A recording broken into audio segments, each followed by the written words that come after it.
우리가 보는 시편은 성전에 올라가는 노래라고 하는 표제어가 붙어 있습니다. 성전에 올라가는 노래가 무엇일까? 앞을 보시면 유월절, 칠칠절, 장막절과 같은 절기, 축제의 날에 불렀던 시편이라고 할 수 있고요. 그리고 이스라엘 백성들, 남자들, 그리고 모든 가족들이 하나님을 예배할 때 불렀던 노래이구나라고 하는 것이 성전에 올라가는 노래의 시편이라고 할 수 있습니다. 시편의 150편, 150개의 시편 가운데 120편부터 134편에 이르기까지 총 15편의 시편이 성전에 올라가는 노래다라고 해볼 수 있는 것입니다. 이들이 성전에 올라갈 때 어떠한 마음과 또 어떠한 모습으로 나아갔을까요? 바로 여러분들이 오는 모습처럼 여러 가지의 모습으로 하나님께 올라갔겠죠. 힘들다, 숨차다 이렇게 올라갈 수도 있고요.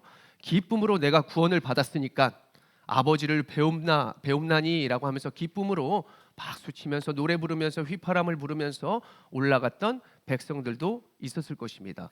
아마도 그 성전에 올라가는 노래의 모습은 오늘 동일하게 여러분들이 이곳에 왔을 때의 모습 같은데요. 어땠어요?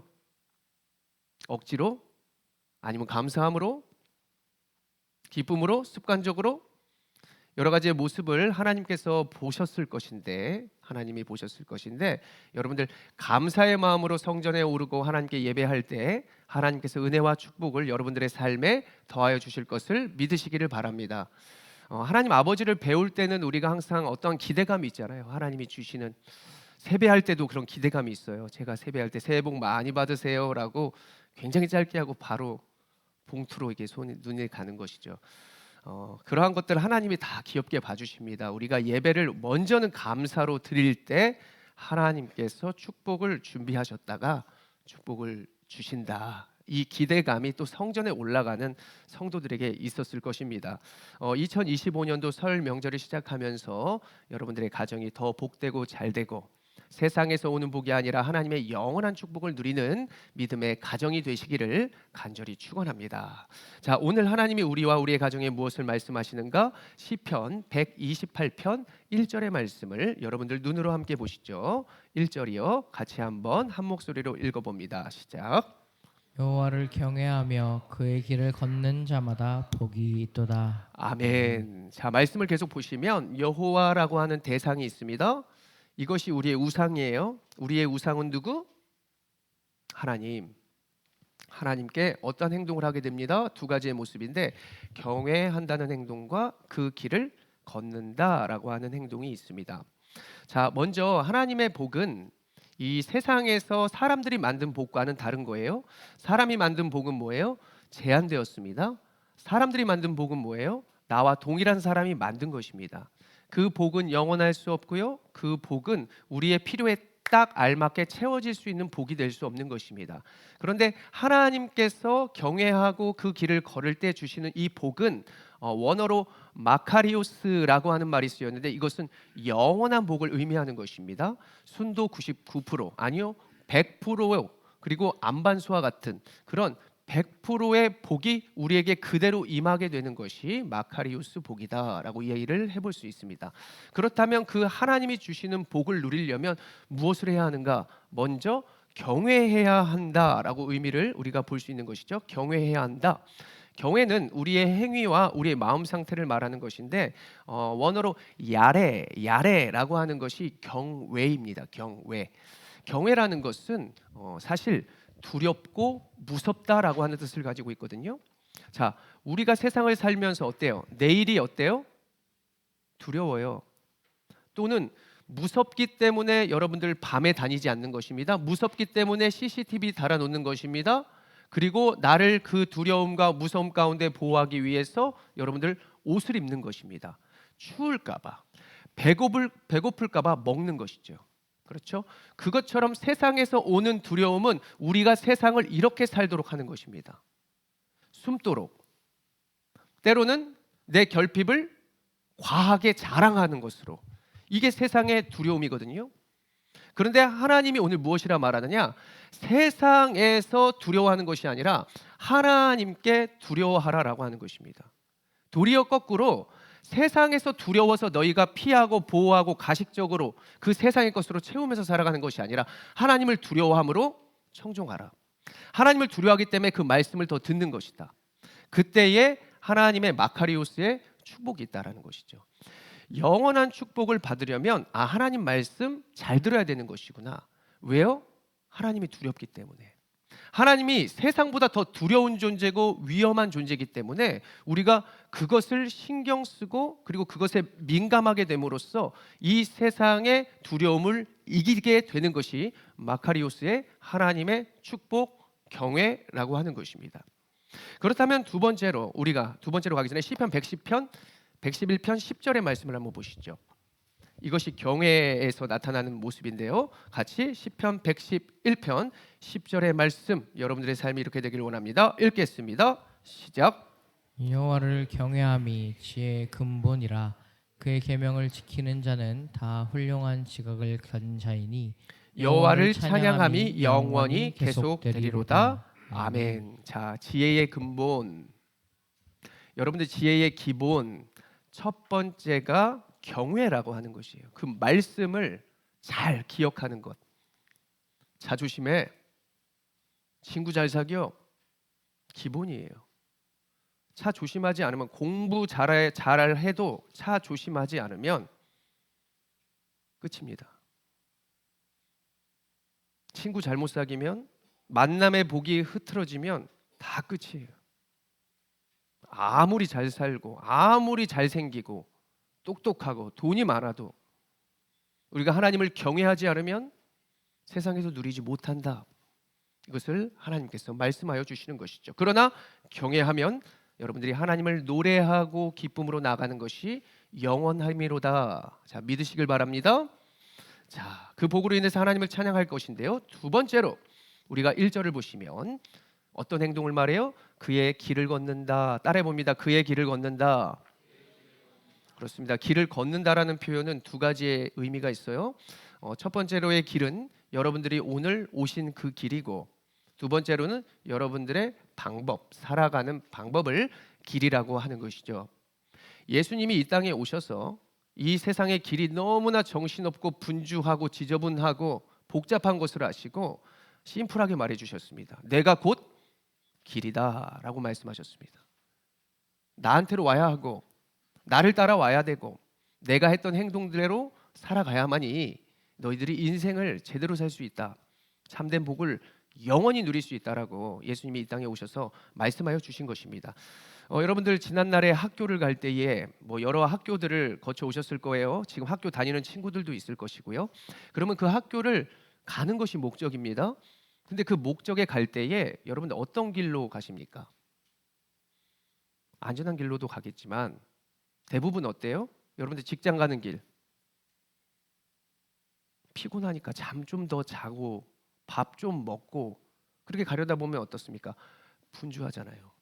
그렇죠. 그러면 빠른 길을 다 택한다는 것입니다. 빠른 길. 안전이고 뭐가 없습니다. 빨리빨리 가야 하는 것입니다. 세상 사람들이 빨리빨리 가니까 여러분들 TV나 방송을 보셨는지 모르겠지만 어떤 사람이 갑자기 어떤 골목길로 딱 가는데 대다수의 사람들이 막 뒤를 몇 번 돌아보면서 막 뛰어요. 이 사람 어떻게 해요? 뛰든지 말든지 이럽니까? 똑같아요. 그냥 믿는 거죠. 보는 것을 분주하게 뛰는 것입니다. 그 길이 맞는 길이. 왜냐하면 저 길로 갔다가는 큰일 날 것 같으니까 같이 뛰는 거예요. 그러면서 또 의심이 돼요. 두리번. 근데 사람들이 도우지 마세요. 빨리 가세요. 빨리 가세요. 옆에서 하면은 뛰는 거예요. 저도 지난날에 이 분주함 때문에요. 학교 담도 넘고요. 그리고 학교 안으로 골인하는 거예요. 이게 바로 세상에서 보여주는 길이다. 그런데 여러분들 인생 사니까 어떻게 해요? 내가 좀 더 미리 준비하고 제대로 된 길을 안전하면서도 또 조금 신속하게 가기를 원하시겠죠. 그러려면은 우리가 이 세상을 어떻게 살아가야 돼요? 빨리 간다고 다 좋은 것이 아니구나. 정말 믿을 만한 사람이 내 주변에 있어야 하고요. 믿을 만한 길로 제대로 된 방법으로 내가 학교든 직장이든 앞으로 인생의 목적이든 가야 되는 것이구나라고 하는 사실을 여러분들이 지난날의 삶을 보면서 깨달았을 것입니다. 여러분들의 목적이 어디입니까? 결국 하나님의 복 아닙니까? 하나님의 나라 아닙니까? 내 자녀들이 건강한 거 아닙니까? 그런데 세상으로 그냥 계속 나아가게 한다? 아니요. 이것은 정거장이죠. 우리 자녀들이 잠깐 쉬었다 가는 그것일 뿐이고 결국엔 하나님의 복으로 영원한 나라로 영원한 축복으로 가기를 원하실 것입니다.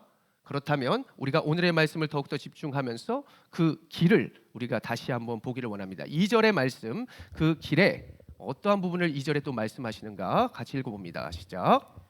내가 내 손이 수고한 대로 먹을 것이라 내가 복되고 형통하리로다. 아멘. 네 손이 수고한 대로가 어떠한 방법이에요. 우리가 방법으로 살아갈 때에 어떤 방법으로 살아가느냐. 길도 주님의 가신 길을 따라가지만 우리의 손이 도구입니다. 이 도구로 어떤 방법으로 살아가느냐는 것입니다. 몰래, 남의 물건을 몰래 훔치는 방법? 자, 손이라는 것은 우리가 살아가는 방식, 그리고 이것이 도구가 되어서 우리가 여러 가지의 행위들을 하더라는 것이죠. 이것이 예수님의 행동을 따라가야 한다. 예수님이 내가 곧 길이다라고 말한 것은 너희들의 손이, 너희들의 몸과 마음이 여러 가지의 도구들을 가지고 너희들이 내 모습처럼 살아가야 하는 것이다. 이것이 바로 참된 복이다, 지속적인 복이다, 영원한 복이다라고 이 땅에 오셔서 말씀해 주신 것입니다. 그렇다면 우리가 무엇을 위해 수고를 해야 할까? 내가 어떤 방법으로 살아가야 할까? 왜 내 인생에는 지속적인 행복이 없을까? 뭔가 잠깐 하하하 그리고 슬퍼져요. 지속적인 게 없어요. 그냥 빨리빨리 담을 넘더니 선생님한테 혼나는 거예요. 이렇게 올라갔다 이렇게 하는 거예요. 기복적인 신앙, 오르락 내리락. 항상 이렇게 차분하고 평안하고 한 이런 모습이 우리 삶에 없다면 우리에게는 우리의 손으로 세상의 방법 가운데 세상에서 놀아나거나 아니면 세상의 모습처럼 살아가기 때문에 이 차분함과 지속적인 모습이 없다고 생각합니다. 그래서 우리가 예수님이 그 살아가셨던 모습, 그 모습을 따라 형통하기를 원하는데요. 형통이라고 하는 뜻은 지속적인 것을 얘기하는 거예요. 내가 무엇을 붙잡고 이 손으로 무엇을 해야 좀 지속적인 모습이 나타날까? 내가 지속적인 이 삶을 살아야 내 자녀들도 지속적으로 살아갈 것이고 나를 만난 사람도 내가 너를 만나니까 참 마음이 편해. 함께하고 싶어.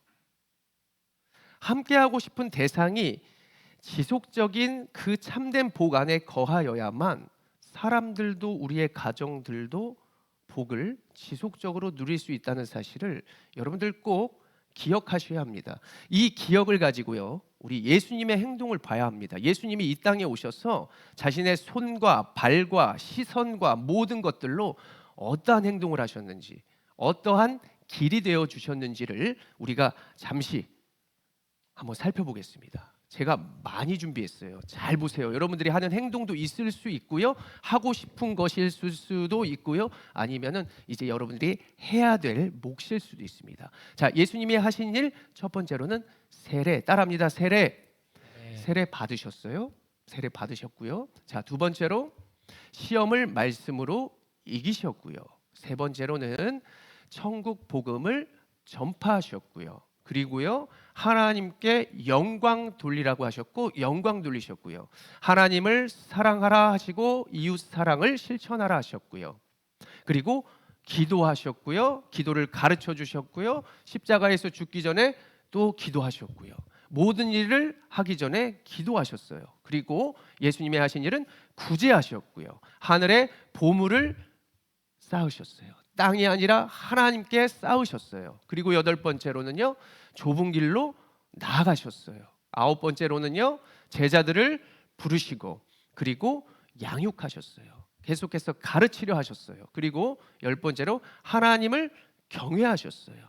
오늘처럼 하나님을 신경 썼고요. 하나님의 말씀을 잊지 않으려고 하셨어요. 11번째로는요, 십자가를 가르치시고 십자가에 달리셨어요. 12번째로 용서하셨어요. 13번째로 성전을 청결하게 하셨어요. 깨끗하게 하시려 했고요. 봉사하셨다는 거예요. 14번째로 낮아지셨어요. 겸손하셨다는 것이에요. 15번째로 깨어 있으시려 했어요. 그리고 16번째로 은사와 달란트를 묵혀 두지 않고 사용하라 하셨어요. 그리고 17번째로는요. 부활로 승리해 주셨어요. 이상이에요. 여러분들은 지금까지 살면서 여러분들의 손과 인생의 모습으로 어떤 방법 살아셨나요? 어떤 방법으로 살아오셨나요? 용서하셨나요? 사랑하셨나요? 말씀으로 시험을 이기셨나요? 세례 받으셨나요? 여러분들 여기에서 한 가지는 다 했어요. 한 가지는. 복음의 행동을 여러분들이 여러분들의 손으로 수고하셨어요. 형통의 맛은 보셨을 것 같아요. 근데 지속적으로 하려면 여러분들 예수님이 하신 행동들을 그 길을 우리가 따라 살아가야만 여러분들의 삶이 지속적인 것, 그 복의 원천에서 뽑아낸 것으로 자녀들에게 더하여 줄 수 있고 그 원천이 무엇인지를 보여줄 수 있으며 그리고 여러분들의 삶이 그러한 삶이 되어서 주변을 더욱더 복음화시킬 수 있는 여러분들이 인생이 될 수 있다는 사실을 꼭 믿고 기억하시기를 바랍니다. 그래서 여러분들의 축복이 이렇게 있기를 원하는데 이러한 복이 여러분들이 잘 살게 되면요. 이제 오늘의 시인은 가정에 이러한 복이 나타난다고 합니다. 시편 128편 3절의 말씀 여러분들의 가정에 이 축복이 있기를 원하며 읽어봅니다. 시작. 내 집 안방에 있는 내 아내는 결실한 포도나무 같으며 내 식탁에 둘러앉은 자식들은 어린 감람나무 같으리로다. 아멘. 여러분들의 안방에 뭐 있어요? 보물 있어요? 가족들이 있어요. 식탁에 누가 있어요? 사랑하는 자녀들이 있어요. 반찬들이 있어요. 뭐 지금은 없을 수 있어요. 지금은 다 흩어져 있을 수 있어요. 그런데 지난날 여러분들 자녀들에게 뭐 하면서 밥 먹었어요? 안방은 뭐 하는 곳이었어요? 저 어린 시절에 식탁에서 잔소리도 많이 들었던 것 같고 어머니가 해주신 음식도 맛있게 먹었던 것 같습니다. 저희가 사철의 봄바람 뭐 이러한 찬송도 했지만 저는 이 말씀과 또 사철의 봄바람 뭐 이런 찬양을 부를 때 지난 날의 기억 때문에 막 울컥울컥해요 마음이. 한 상에 둘러서 먹고 마신 지난 날 지금은 아버지도 없고 어머니도 멀리 계시고 뭐 부모님 아프시고 여러분들 어떤 여러 가지 모양들이 있을 수 있고요. 사랑하는 자녀들 있을 수 있고 또 주변에 뭐 제가 아는 이제 개척교회 목사님은 넷째 딸을 한 2살, 3살 됐는데 얼마 전에 이루셨어요. 또 그 마음은 얼마나 아프셨을까. 그러니까 한 가족이 딱 한 자리에 모여서 주님 예배하고 식사를 함께 한다는 것만큼 좀 복된 것은 없는 것 같아요. 점점 세상에 그러기 힘들죠. 흩어지니까 있을 때 잘해라. 있을 때 잘해라. 그 지난 기억이 있었다면 그 기억으로 우리가 자녀들에게 전화 한 통 할 수 있고 전화하는데 그냥 처음부터 믿어주지 않는 거예요. 너 또 밥 안 챙겨 먹는 거 아니냐라고 하는 부정어. 그 세상 따라가는 거잖아요. 너 밥 너무 잘 챙겨 먹으니까 고맙다. 오히려 이게 부모님을 경외하게 돼요. 따끔하죠 막. 그래서 하나님께 감사로 예배하고 복음으로 살아가는 사람은 그 진짜 하나님의 마음을 전할 수 있는 거예요. 그런데 내가 세상 가운데 정신없이 살다가 막 분주하게 뛰다가 전화 딱 하면은 야, 너 밥 안 먹고 다니지? 응? 이렇게 부정적인 모습과 잠깐 하는 그 통화 자주 보지도 못하는데 그 하나님 사랑과 축복을 전하지 못하는 내 모습은 아닌가. 저도 이 말씀 보면서 또 어머니에게 되게 잘해야지, 더 잘해야지, 더 부드럽게 축복의 말로 공경해야지, 자녀들 진짜 아름답게 잘 길러야지. 근데 또 세상 살아가면 애들 학원 보내고 이렇게 잘해야 되고 우선순위가 막 바뀌어지는 거예요. 그러면서 자녀들에게 또 잔소리하죠. 코 파지 마라. 응? TV 그만 봐라.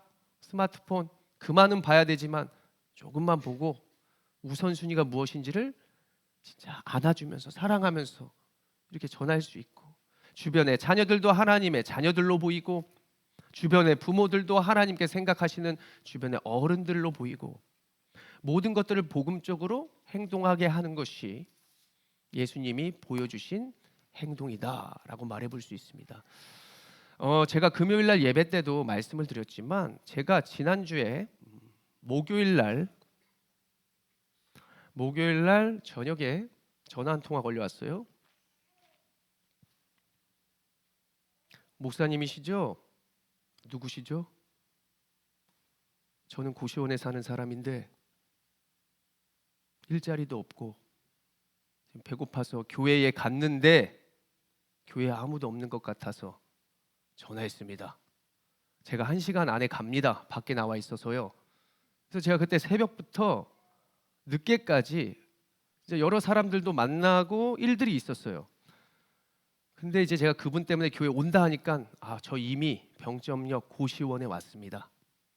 16만 원밖에 없어서 잠밖에 못 자고 돈 좀만 더 있으면 밥이랑 라면도 주는데 그 돈 없어서 제가 너무 힘들어서 교회 갔습니다. 제가 어떻게 했겠어요? 말씀 이거 준비하면서 이 사람 가족도 없고 혼자 고시원에 산다고 하니까 고민이 되는 거예요. 제가 옛날에 교회의 행정실에 있다 보니까 이런 사람들 한두 번 도와주면 또 도와달라 그러거든요. 계속 끝까지 도와달라 그럽니다. 근데 이거를 분별하려고 그랬어요. 정말 하나님이 이 사람을 도와주라 하는 것인가? 그러면서 고민 가운데에 가만히 있으니까 이 사람이 저에게 울린 몇 가지의 단어들이 있었어요. 저도 하나님 잘 믿고 싶은데 힘들어서 시간이 없어서 교회 못 가요.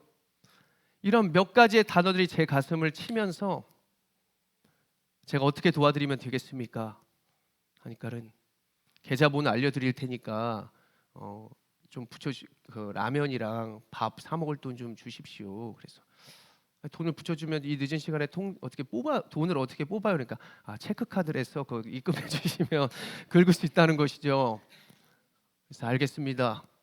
그래서 제가 제 통장에서 교회 이름을 썼어요. 무릇 온 사랑 교회라고 딱 찍어서 교회가 예수 그리스도를 머리로 하는 교회가 보냈습니다. 그리고 나서 그래도 내가 주님 가르쳐 주신 그 복음을 전했구나 라고 하면서 그 다음 날이 됐어요. 근데 점심에 또 전화가 와요. 저기요, 오늘 인력사무소 갔는데 허탕 쳤어요. 일을 구해서 예배도 하고 목사님께 돈을 갚고 싶었는데 안 돼가지고 차비 좀 붙여주셨으면 좋겠습니다. 그래, 70번씩 또 붙였어요. 붙였는데 이제 붙이고 나서 연락이 지금 이제 하루 이틀 바로 주말이니까 이제 연락이 안 왔어요. 안 왔는데 그래도 예수님이 제자들에게 배신할 거 알고 끝까지 품어주셨고, 그리고 제가 제 주머니에 한 푼도 없는 것도 아니고 하나님께서 주셨다면 내가 주님의 이름으로 그 사람에게 이 추운 겨울 그래도 주님의 사랑을 전하는 것, 이것이 또 하나님께서 주신 마음이지 않을까 하고 또 붙여드렸습니다.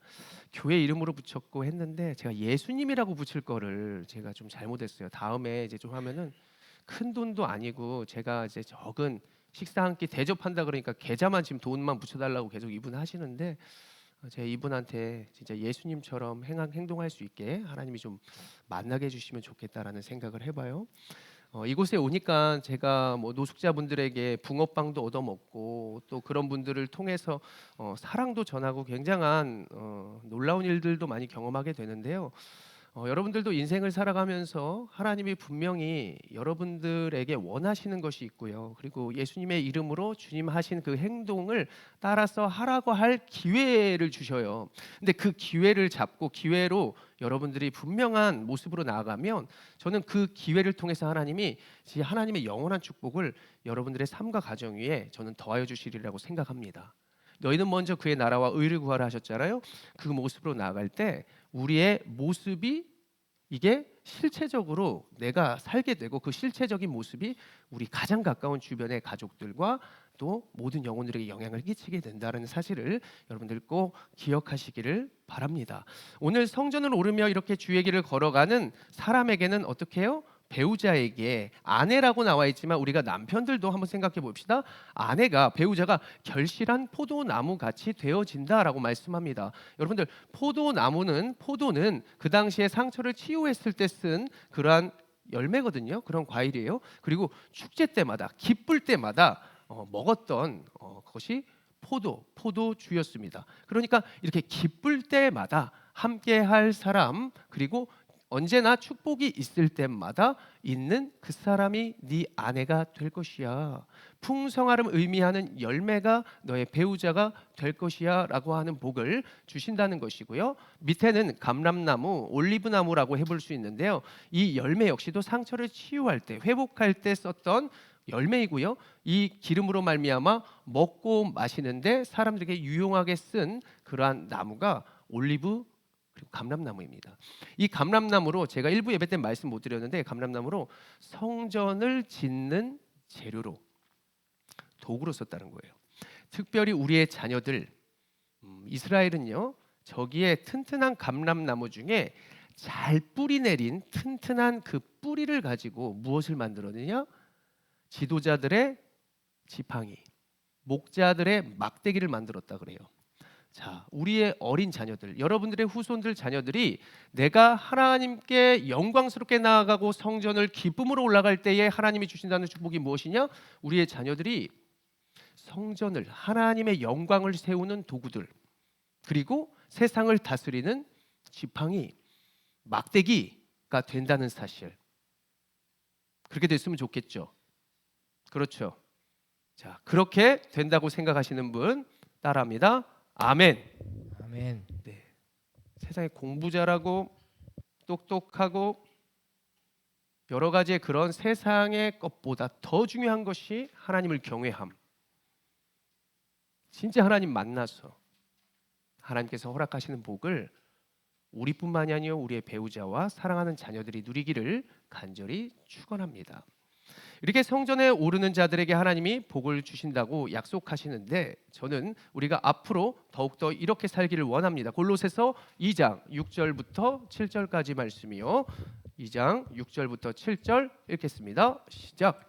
그러므로 너희가 그리스도 예수를 주로 받았으니 그 안에서 행하되 그 안에 뿌리를 박으며 세움을 받아 교훈을 받은 대로 믿음에 굳게 서서 감사함을 넘치게 하라. 아멘. 영원한 복이 예수 그리스도께 있고 예수 그리스도께 뿌리 박힌 우리의 가정은 잘 될 줄로 믿습니다. 시편 128편 5절의 말씀을 눈으로 보십시오. 제가 읽겠습니다. 어디에서 복이 나옵니까? 여호와께서 시온에서 내게 복을 주실지어다. 너는 평생에 예루살렘의 번영을 보며 라고 하는 것입니다. 계속 복복복복 그러는데 제가 여러분들 기복신앙 주려고 그 복을 얘기하는 게 아니에요. 복이 뭐라 그랬어요? 경외하는 거예요. 하나님 말씀 계속 들어야 되고 신경 써야 된다는 거예요. 그렇게 해야 되는 권리와 의무가 있다. 여러분들이 이러한 것들을 따라야 한다. 그 길을 걸어야 할 때에 복이 있다는 것이지 그냥 뭐 막 복 뿌려주는 거 아닙니다. 그래서 오늘의 그 복이 무엇이라고 얘기를 해요? 시온에서 복이 있다. 성전에 오르고 나서 보니까 하나님의 임재를 경험하게 되는 것이죠. 그래서 시온은 하나님의 임재가 있는 곳, 하나님의 모습이 나타나는 곳, 주의 길이 드러나는 곳, 그리고 주님처럼 살고 있는 모습도 시온이 될 수 있고, 여러분들의 마음의 좌소도 시온이 될 수 있고, 이곳에서 여호와의 이름이 높여지면 교회도 시온이 될 수 있고, 여러분들의 가정에서 섬김과 낮아짐과 자녀들을 사랑으로 품어주면, 찬송이 울려 퍼지면 그곳이 시온인 줄로 믿으시길 바랍니다. 그곳에서 복이 나온다는 거예요. 복이 세상에서, 세상에 여러 가지 투자한 곳에서 나타나는 게 아니라 자녀에게 복음으로 행동할 때 그 자녀에게서 나오는 것이죠. 이 가정에게서 자라난 자녀는 나올 수밖에 없는 것입니다.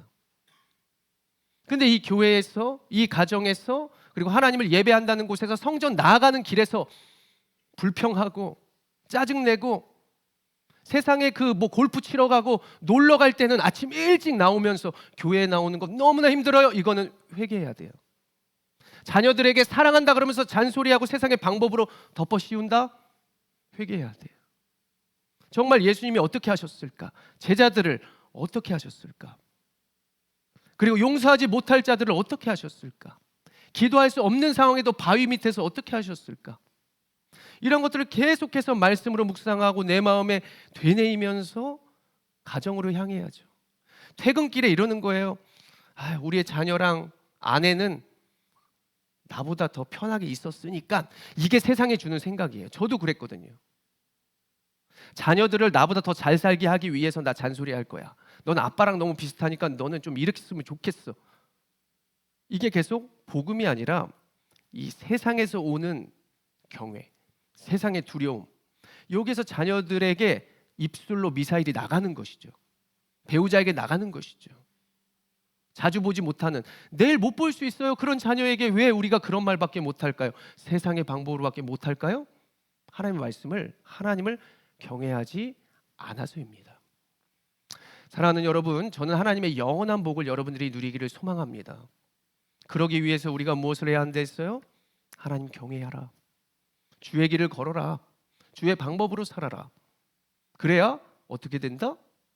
우리의 안방, 식탁, 우리의 가정이 마카리오스의 복이 있을 것이고, 그 자녀들이 풍성한 열매로 세상의 지팡이와 막대기로 모든 것들을 예수의 이름으로 통치하게 된다는 사실, 영원한 복을 우리가 누린다는 사실을 여러분들 꼭 기억하시기를 바랍니다. 언제까지요? 시편 128편 6절의 말씀 읽어봅니다. 시작. 내 자식의 자식을 볼지어다. 이스라엘에게 평강이 있을지로다. 아멘. 아멘. 장수의 축복이 있을 것이래요. 여러분들 자식의 자식 보고 싶으세요? 뭐 그러고 싶을 수도 있고 안 그러고 싶을 수도 있고, 자, 이 복은 여러분들이 바라는 그 복을 하나님이 주신다라고 하는 것으로 믿으시기를 바랍니다. 자식의 자식. 60 넘으신 분, 자식의 자식 못 보신 분 있죠? 그럴 수 있어요. 저희 아버지 평생 10년 이상 아프셨지만 60세에 소천하셨거든요. 찬송하며 소천하셨어요. 근데 자식의 자식 보셨어요. 근데 너무 기뻐하시더라고요. 이게 손주들이 태어나면 너무 기뻐하시더라고요. 어찌 그리 사랑스럽니? 어찌 그리 사랑스럽니? 하면서 그냥 계속 사랑스럽다고 하시고 소천하셨어요. 그러면서 사무엘처럼 컸으면 좋겠다 하면서 기도해 주시고 그 아픈 몸에 그렇게 기뻐하시더라는 거예요. 저는 여러분들의 그 기쁨이 어떤 기쁨일런지 모르겠지만 저희 아버지에게는 그 자식의 자식을 보는 그게 가장 기뻤던 것 같아요. 여러분들에게 꼭 이 복이 기쁨이 아닐 수 있지만 하나님께서 여러분들을 가장 잘 아시기 때문에 저는 가장 바라고 원하는 축복을 여러분들 시온에서, 하나님을 경외하는 곳에서 주실 줄로 믿습니다. 이스라엘에게 평강이 있을지로다. 샬롬, 여러분들의 삶에, 여러분들의 주변에 샬롬이 있을 것이라는 것이죠. 자, 오늘의 시편은 성전에 올라가는 노래라 했습니다. 성전을 올라가는 노래, 성전을 올라가는 인생이 여러분들의 인생이에요. 앞으로 예배 드릴 때, 여러분들 교회로 갈 때, 가정으로 향할 때, 여러분들 여러 가지의 모습으로 시온이라고 하는 그 임재의 처소로 나아갈 때 어떻게 나아갈 거예요? 감사로. 오히려 직장에서 퇴근할 때 힘들어 죽겠다 이렇게 말한 것보다 오늘 집에 있느냐 힘들었지? 외로웠지? 이렇게 반전의 복음의 모습을 보여주는 거예요. 그때 시온의 빛이 쫙 임하면서 분위기가 달라지는 것이죠. 주의 길을 걸어가는 모습과 가정에서 예배하는 모습, 주님께서 함께하는 그 가정 위에는 배우자가, 아내가 그 풍성한 포도나무 되어 같을 것이요, 자녀들은 감람나무가 되어서 세상을 치유하고 회복하는 그러한 가족들, 세상을 다스릴 수 있는 가족들, 그리고 하나님께서 이것만 말씀하십니까? 더 나아가 우리가 가는 곳에 시온이 됐고, 그리고 하나님의 마카리오스의 복이 언제나 여러분들을 통해 주변에 나타나게 된다는 사실 여러분들 꼭 믿으시면서 2025년도 명절 때 가족들 만날 때요, 정말 복음으로 잘 삶의 예배를 보여주시고 앞으로 인생 가운데서도 예수님의 행하신 복음을 잘 기억함으로 말미암아 여러분들을 통해, 여러분들의 가정을 통해 하나님의 영광의 빛이 주변에 나타나기를 간절히 소원합니다. 기도하겠습니다.